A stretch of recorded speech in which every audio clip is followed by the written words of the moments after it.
الكتاب ده هيقلب طريقة تفكيرنا تماماً، رحلة جوه عقولنا مع قوة الآن. يلا نبدأ رحلة الصحوة.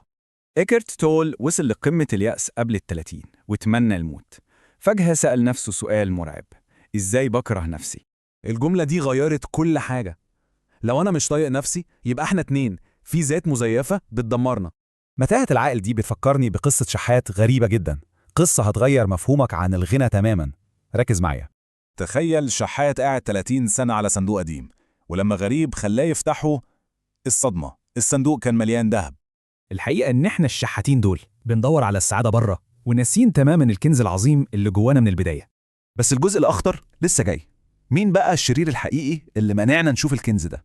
يلا نكتشفه. الأنا أو الإيجو، الصوت اللي ما بيسكتش في دماغنا، بيحكم ويشتكي ويخلق كل معاناتنا، ده العدو الخفي. الإيجو بيتغذى على حزن الماضي وقلق المستقبل، بس الحقيقة السلام موجود بس في اللحظة دي، الآن. وطول ما عقولنا محبوسة في وهم الزمن ده هنفضل نلف في دايرة ألم ومقاومة مش بتخلص أبدا. وهنا السؤال الأهم: إزاي نهرب من سجن العقل ده ونوصل للسلام؟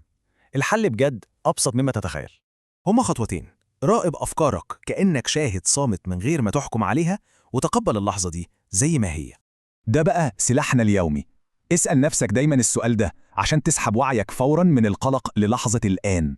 الإحساس باللحظة الحالية بيحررنا بجد، بنعيش الحياة أخيرا من غير فلتر الأفكار المزعج اللي بيسرق طاقتنا. الكنز الحقيقي عمره ما كان بره.